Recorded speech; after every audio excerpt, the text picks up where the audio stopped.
Have you ever had someone tell you to just follow your passion as if it's the ultimate life hack? It sounds so simple, so Instagram quote worthy, that you almost want to believe it. But then real life shows up. Bills need paying, opportunities don't exactly fall from the sky, and sometimes you don't even know what your so-called passion is. That advice, while well-meaning, often leaves people stuck, feeling like if they haven't found that one burning obsession, then maybe they're failing at life. And let's be honest, that's exhausting. The truth is, you don't need to know your one true passion to build a good life. In fact, for many people, chasing passion ends up being a trap. What if instead of searching for this big, dramatic calling, you just looked for something simpler, the things you don't hate? It may not sound as glamorous, but it's a far more practical and surprisingly powerful approach. Because the reality is, a lot of satisfaction and growth comes not from chasing sparks of excitement, but from creating space in your life for work, habits, and choices that don't drain you. Think about it. How many people do you know who jumped into something because they thought it was their passion, only to end up burnt out, stressed, or disappointed? Maybe it was someone who loved baking cookies on the weekend and thought, I should open a bakery, but quickly realized running a business is very different from baking for fun. Or someone who loved video games, tried to turn streaming into a career, and then discovered the grind of content creation sucked all the joy out of playing. Passion can be misleading, because what you love in small doses isn't always what you want your whole life to revolve around. So instead of chasing an idea of passion, what if the smarter strategy is to slowly eliminate the things that you know drain you? It's like cleaning out your closet. You don't start with the perfect wardrobe already picked out. You start by getting rid of what you don't like wearing, what doesn't fit, what makes you feel uncomfortable. Over time, what's left is a space filled with things that actually work for you. Life, work, and even career choices can be the same. Here's where it starts getting practical. The first step in this process is awareness, paying attention to the small moments in your daily life when you feel resistance versus when you feel neutral or even curious. Notice I didn't say ecstatic or on fire. We're not looking for sparks of destiny, we're just tracking where your energy goes. For example, if you're in a job right now and you absolutely dread every single meeting but you don't actually mind the parts of your work where you're solving problems, that's a clue. If you hate paperwork but don't hate helping people face to face, that's another clue. These little observations are like breadcrumbs leading you closer to a life that doesn't drain you. And let's talk about that word, neutral. We often underestimate the power of neutrality. You don't have to love everything you do. You just have to not hate it. Think about brushing your teeth. You probably don't wake up every morning thinking, wow, I'm so passionate about dental hygiene. But you don't hate it either, it's just part of your day. That neutrality adds stability, and when you collect enough things you don't hate, suddenly your life feels lighter. It stops being about forcing yourself to endure constant misery, and instead becomes about stacking small, tolerable, sometimes even enjoyable routines. Here's another way to frame it. Imagine you're tasting different foods at a buffet. You don't have to discover your soulmate dish right away. You just need to figure out what doesn't make you gag. If you try something and think, okay, not bad, I could eat that again, that's worth noting. Over time, these not-so-bad choices add up to a plate you actually enjoy. Your career, your studies, even your hobbies can work the same way. Once you start noticing these patterns, the next step is experimentation. Too many of us put pressure on ourselves to get it right the first time, to find the perfect choice before even trying. But life isn't a multiple-choice test with one correct answer. It's more like a game where you try different moves, learn from the results, and adjust. Don't know if you'd enjoy working in design? Try a free online course. Curious about teaching? Volunteer to tutor someone for a few weeks. Interested in coding but intimidated by the idea of switching careers? Play around with a simple project on the side. The point isn't to find your forever thing on day one, it's just to figure out what you don't hate. And every experiment, whether it succeeds or fails, gives you useful information. This is also where a lot of people get stuck, because experimenting feels risky. We're afraid of wasting time, looking silly, or disappointing others. But think about how much time you already waste doing things you know you hate. Staying in a job that drains you for 5 years because you're scared to test a different path wastes far more time than spending a few weeks trying something new.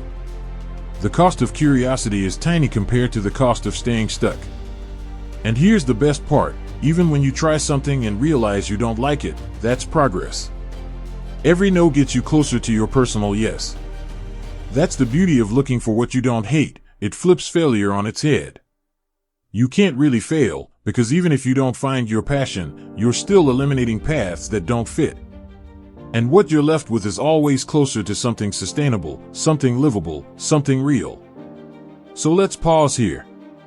We've talked about why chasing passion can be a trap, and why focusing on what you don't hate can be a far more realistic strategy. We've looked at awareness, at neutrality, and at experimentation. But there's another piece to this puzzle, one that makes the difference between just drifting through tolerable activities and actually building a fulfilling direction for your life. It's about how to connect the dots between what you don't hate and what can grow into something meaningful. Here's the thing most people overlook: doing things you don't hate isn't the end goal. It's the foundation. It clears away the noise so you can finally see what has the potential to grow into something meaningful.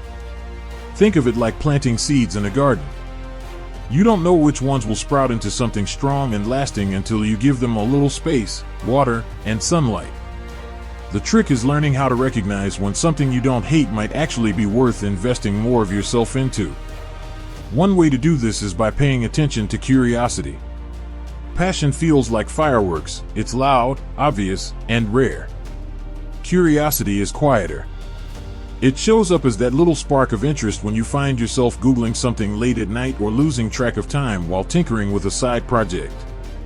Curiosity isn't overwhelming, but it's consistent. And that consistency is what makes it powerful. If you notice yourself returning to a topic, a skill, or an activity again and again, even in small ways, that's a clue it might be more than just not bad. For example, maybe you've never thought of yourself as a writer, but you catch yourself journaling more often than you expected. Or maybe you don't think of yourself as into fitness, but you realize you don't actually mind going for walks, and sometimes even look forward to them. These are the tiny signals that something could grow into a bigger part of your life if you nurture it. Passion rarely shows up fully formed. It usually sneaks in through these little doors of curiosity. Another way to connect the dots is by looking at energy. After you try something, ask yourself, does this drain me, or does it leave me feeling the same, or even slightly more energized than before I started? That's a simple but powerful filter. Plenty of people confuse excitement with energy. You can feel excited about a new project at first, but if it consistently drains you, that's not sustainable. On the other hand, something might not feel thrilling in the beginning, but if it leaves you with a sense of calm, focus, or quiet satisfaction, that's a sign it might be worth keeping in your life. I'll give you a personal example. A friend of mine never thought she'd enjoy teaching. She hated the idea of public speaking and assumed it would be exhausting. But she tried tutoring a younger student once as a favor, and to her surprise, she didn't hate it. In fact, she felt a kind of lightness afterward, like she'd given energy but also gained some back. That small clue turned into a side hustle, and eventually into a career in education that she never would have predicted. The path didn't start with passion. It started with something she didn't hate, that quietly gave her energy instead of draining it. This brings us to the next point: stop putting pressure on your choices to be permanent. So many people freeze up because they think, if I pick this path, I'm stuck with it forever. But careers, hobbies, and even identities aren't life sentences. They're chapters. What works for you now doesn't have to be what works for you in 5 years. And the sooner you let go of the need for permanence, the freer you become to experiment without fear. Think about how many people change majors in college, or switch careers in their 30s, or start entirely new hobbies in their 40s. The idea that you have to get it right the first time is just not true. What's more realistic is to make the best choice you can with the information you have, and then allow yourself to change when new information comes along. That flexibility is what keeps you moving forward instead of staying stuck. Of course, I know what some of you might be thinking. That all sounds nice, but what about money? What about responsibilities? What about stability? And those are fair questions. The reality is, most of us don't have the luxury of throwing everything away to chase something new, even if it's something we don't hate. But here's the thing, you don't have to take massive, risky leaps. You can start small, with low-stakes experiments that fit into your current reality. For instance, if you're curious about photography but you work a 9-to-5, you don't need to quit your job and buy thousands of dollars of equipment. Start with your phone. Take photos on your lunch break. Share them online. See how it feels. Or if you're interested in fitness but can't afford a gym membership, start with bodyweight workouts at home or join a free running group. The point is to make the barrier to entry so low that trying it out feels doable. You don't need to risk your stability to gather information about what you don't hate. And here's where things get really interesting. Once you find something you don't hate, that gives you energy, and that you're curious about, you can start to deliberately shape your environment around it. Because the environment you put yourself in matters just as much as the activity itself. If you're surrounded by people who make you feel drained or who constantly discourage you, even things you might enjoy will start to feel heavy. But if you're around people who share your curiosity, who are also experimenting and learning, the same activity suddenly feels 10 times more rewarding. This is why communities matter so much. Whether it's a study group, an online forum, a local club, or even just 1 or 2 supportive friends, having people who reinforce your experiments makes it easier to keep going. It's like trying to work out on your own versus joining a class.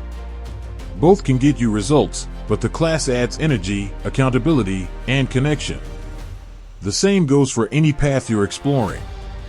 So far, we've talked about curiosity, energy, and flexibility, and how your environment can either drain or support you. Put all of these together, and you start to see how building a life you don't hate isn't about luck or passion striking out of nowhere. It's about stacking these small, intentional choices over time. And what's surprising is that when you do this, passion often shows up on its own. Not as a single lightning bolt, but as a steady flame that grows out of the things you've consistently given space to. Here's the part one love most about this whole idea. When you stop obsessing over finding your passion and instead focus on building a life made up of things you don't hate, you unlock something incredibly powerful: momentum. Because suddenly you're not waiting for the perfect lightning strike of destiny, you're moving, trying, adjusting, learning. And movement always beats standing still. But momentum only matters if you pair it with patience. This is where a lot of people get discouraged. They expect results right away. They think, okay, I tried something new last month and I don't feel like I found my calling yet, so maybe it's not working. But growth doesn't happen on a neat timeline. It's messy. It takes months, sometimes years, for patterns to reveal themselves. You have to give yourself permission to be in that in-between space where things are still forming, where the dots haven't all connected yet. Think of it like hiking up a mountain. When you're on the trail, you don't always see the peak. Sometimes all you see is the next step, the next turn, maybe a patch of sunlight up ahead. But if you keep walking, eventually you look back and realize how far you've climbed. Life works the same way. You don't need to see the entire picture right away. You just need to keep moving in directions that don't drain you, that feel neutral or maybe even a little energizing. Step by step, that's how you build something sustainable. Now, here's another layer people often overlook: meaning isn't found, it's created. Waiting around for something to feel meaningful is like waiting for a plant to water itself. Meaning comes from the time, effort, and care you put into something. The longer you nurture an activity, a skill, or a relationship, the more significance it tends to hold in your life. Which means even if you start with something small, something you only don't hate, over time, as you invest in it, it can grow into something deeply important to you. For example, I know someone who started volunteering at an animal shelter simply because she didn't hate being around dogs and cats. It wasn't her passion, it wasn't her dream job, it was just tolerable. But the more she showed up, the more connected she became. She learned the animals' personalities, bonded with the other volunteers, and started to feel proud of the work she was doing. What began as not bad turned into something that gave her life real meaning. That's the power of consistent investment. And let's not forget, this process isn't about settling. Some people here find what you don't hate and think it sounds like giving up, like lowering the bar. But it's the opposite. It's about being realistic with yourself, lowering the pressure to be extraordinary right away, and creating space for something real to grow. You don't have to wait for a passion epiphany to live well. You just have to start where you are, with what's available, and let it build from there. So where does that leave you, watching this right now? Maybe you're feeling stuck in a job you dislike. Maybe you're overwhelmed because you haven't figured out what you're meant to do. Or maybe you're just tired of hearing the same vague advice over and over again. Wherever you are, I want you to know, you don't need a perfect answer today. What you need is a first step. Pay attention to what doesn't make you miserable. Experiment, even in small ways. Give yourself permission to explore without demanding perfection. Over time, those steps will stack up, and before you realize it, you'll be living a life that feels a lot less heavy, and maybe even exciting. And here's something to keep in mind, you're not alone in this. So many people your age, whether you're 16, 25, or 35, are carrying the same questions. What am I supposed to do with my life? What if I never find my passion? What if I waste my time? The truth is, everyone is figuring it out as they go. Nobody has a perfect map. What matters is not being paralyzed by the uncertainty. Keep moving, keep noticing, keep shaping your life piece by piece. That's how clarity comes. I want you to really take this in. You are allowed to build your life around things you don't hate. You are allowed to take small steps instead of giant leaps. You are allowed to change your mind. And you are allowed to create meaning through the time and energy you give, not because the universe handed you a calling, but because you chose to care about something and let it grow. So if this message resonated with you, I'd love to hear your story. Share in the comments something you've discovered recently that you don't hate, something you're curious about, something that gives you even a tiny spark of energy. Your words might inspire someone else who's feeling just as stuck as you once were. And if you found value in this conversation, go ahead and hit that like button. It really helps more people find content like this. And if you want more honest, practical advice about building a life you actually enjoy, make sure to subscribe. This channel is all about giving you the tools, the encouragement, and the mindset shift you need to grow without the pressure of perfection. Remember this, you don't need to chase a passion to build a meaningful life. You just need to take the next small step towards something you don't hate. Keep going. Keep experimenting. Keep showing up. Because the life you're looking for isn't found in a single moment of inspiration. It's built, day by day, choice by choice, in the quiet courage of trying again. And that is more than enough.